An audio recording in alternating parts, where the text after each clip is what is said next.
Dear brothers and sisters, today we enter into the Triodion season of the leading process into the Great Lent. The meaning of Great Lent is a self-reflection time. In today's gospel we find two people reflecting upon themselves. And that's where we start the Triodion season. But before that, as children, when we went to school, we always learned about heroes, about people who were valiant, and the evil people, or we can say, when we were very little, in storybooks we read about the dragons and the valiant princes who would go and slay the dragons. It is very easy when you have such two extremes. There is no question, it's no brainer, as they say, which one you want to imitate. If there is a dragon in a story and there is a prince, you obviously want to be like the prince and copy the characteristics of the good hero in the story. When I was thinking about my sermon today, I realized that really in the Gospels you do not find too many heroes as we read the stories. But instead, our Lord and Savior points out to people who either have the right perspective or the wrong perspective. Because it is the matter of perspective where we will end up when we start our journey and we travel towards God. As I said to my Bible study group the other day, it is matter of perspective, the distance between us and God. If I am standing here facing you, there is limited space between me and you. It only takes me to turn around and the space between me and you is infinite because I'm looking the other direction. So it is not so much about heroism and so much doing this and the other thing, but it is about perspective when we're talking about our relationship with one another and relationship with God. If I have a very good friend and he starts talking to me, all I have to do is turn my back to him and I have ignored him forever. And it doesn't matter how far have I gone from my friend. All I have to do is turn my eyes to him and I have found reconciliation with my brother. So in today's gospel we see something similar. We don't see a dragon, we don't see a valiant prince coming and rescuing someone from the dragon. But we see two mortal human beings standing in the temple and praying. And they both, in their heart, think of themselves as talking to God in a right perspective. The Pharisee says to God, Lord, I am so happy that I am myself. I am who I am. Almost saying that I am God, myself.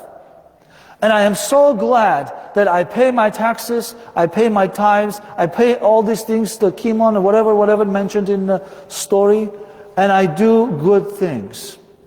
And I am also very thankful, God, that I am not like the extortioners, like the adulterers, and not even like that guy over there who is a tax collector. So you can see his perspective. He is talking to God, but the perspective is distorted. He thinks of his relationship with God as a one-way relationship. If he keeps the rules and he talks to God, he's fine. But what he doesn't realize, that his relationship with the others is distorted, and he looks at himself above everyone else. I am not like them. They are all bad. Thank you that I am so good. In our Bible study yesterday, we were talking about the Samaritan woman. And one of the people said that it must be very difficult for this woman to be seen by Christ so transparently so that he can see through her. He knows everything about her. And she goes to Samaria and says to her, people, I found the Messiah. He told me everything about me. He knows everything. I couldn't hide anything. She tries to hide her marriage, and Christ says, well, that's not really true. And she tells him that he has come to get water. Christ says, well, that's not the right water. I will give you the right water. So he corrects her perspective, aligns her to the right path. And then when he sends her out into Samaria, she tells everyone, and everybody believes in God and comes to see Christ. In today's story, we see this man full of himself. He is self-centered. The center of the universe for himself is he himself. I and God. We know that Christianity is not about I and God. It's I, you, and God. There is no I and God. There's no you and God alone. It's me, you, everyone, and God. All of us together, and God. If there is fracture, if I separate myself from you, I automatically separate myself from God. And some of us fool ourselves and say, no, that's not true. I love God, but I hate everybody else. That doesn't work that way. So in the other example of the second person, we also see self-reflection. Lord, have mercy on me. I am the bad guy, and I need to get better. He probably looks at the Pharisee and says, I wish I was like him. I didn't pay any of the things that he has paid. I don't come to the temple as often as he does. I wish I was like him. So you see the perspective difference. One looking at the others and saying, thank you for not being like them. The other one saying, I wish at least I was like them, but I am even worse than them. That's where the authentic relationships begin. We have the word condescending, right? In America, nobody likes that word. Back in old countries, that's not too much of a problem. But in America, we need to be on equal basis if we want relationship. And the relationships get messed up when we have a condescending relationship to others. When we look down at someone and say, oh, you're down there and I'm up here.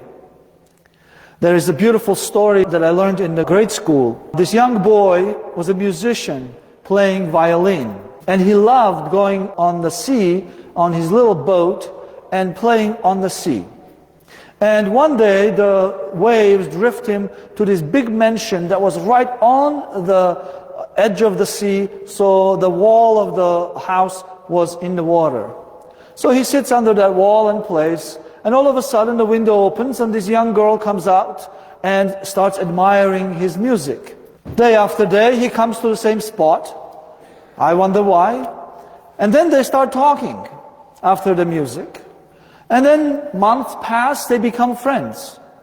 One on the water in the boat, and the other one up in the loft. And one day, the young boy says, you should come down so we can talk, become friends, maybe we can get married. And the young girl looks down and says, well, no, it's not possible. He says, why not? Well, she says, because you're down there and I'm up here. And that was the end of the relationship. Years pass, and a famous musician comes to that city selling tickets for God knows how much, and it was a very lucky thing if you could find the tickets to go. This girl who came from a wealthy family somehow finds the tickets and goes to the concert. And lo and behold, she's sitting in the seats and sees the violin player is the young man that she met years before. After the music was over, the concert, she makes sure that she goes and finds him. She goes behind the stage where he was and introduces herself. Remember, I was that girl that you played with for me privately. You were my private musician. Remember this? He says, yes, I do remember. Well, we should pick up our friendship. And he says, no, because now I am up there and you're down there. When I learned this story, I said to myself, well, justice was served. She was up there first, and he was down there. Now he went up, and she stayed there. Now she deserves it. Much later, when I was a graduate of the seminary, I told my spiritual advisor this story in a conversation, and she said, oh, 2 missed opportunities. 2 missed opportunities. There is no justice. There is only mercy of God. If there was justice, like Gandhi says, eye for an eye, nobody will have eyes in this world. But there is the mercy of God. And that is why the second person is not saying, I am so just, I'm so great, I'm not like anyone else, but simply has his head bowed and says, Lord, have mercy on me. Because he knows, if God exercised a minute percentage of his justice, no one in this world will be able to be justified. Every one of us, like in that other story, will be thrown into the dungeon, and we will stay there until we pay the last penny that we owe God. Another person from the Bible study, when we were talking about the conversation between Christ and the Samaritan woman, says to me, Father, it must have been very frustrating for Jesus to hear this woman talk. Yes, it could be frustrating, because this woman is so bold, this Samaritan woman. She keeps arguing with Jesus, trying to correct him and all these things. And all of a sudden it dawned on me that yes, if God didn't have enough patience, he would be constantly frustrated with us, because we're constantly messing up things. We are constantly going the wrong direction. He calls us, we correct ourselves, and then a day later we forget about him and we go the wrong direction. And God has patience, not frustration, with us. And in the result of his patience, he is willing to pour his mercy on us, so that all the wounds that we create on our soul, in the result of disobedience, hatred, jealousy, all these things that we have amongst ourselves, heals, and so that we can return to him like the leper and thank him for the cleansing that he has performed in our soul. So dear brothers and sisters, beginning the Triodion, let us start with that mentality of self-reflection from a correct perspective. Not like the Pharisee. We never think that we are like the Pharisee. We don't even think that we are like the tax collector either. So yesterday when I was thinking about this story, I said to myself, which one am I? Am I the Pharisee? No, I don't want to be the Pharisee.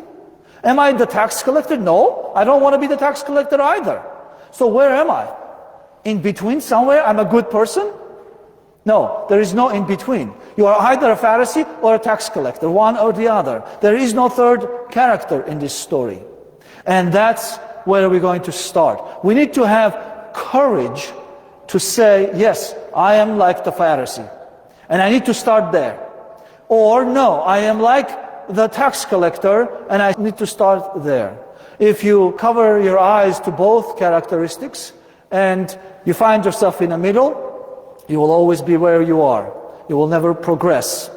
So let us go towards Holy Week through the Great Lent, and always have self-reflection from the correct perspective, with a courage to recognize where we are, the starting point, and then walk one step at a time.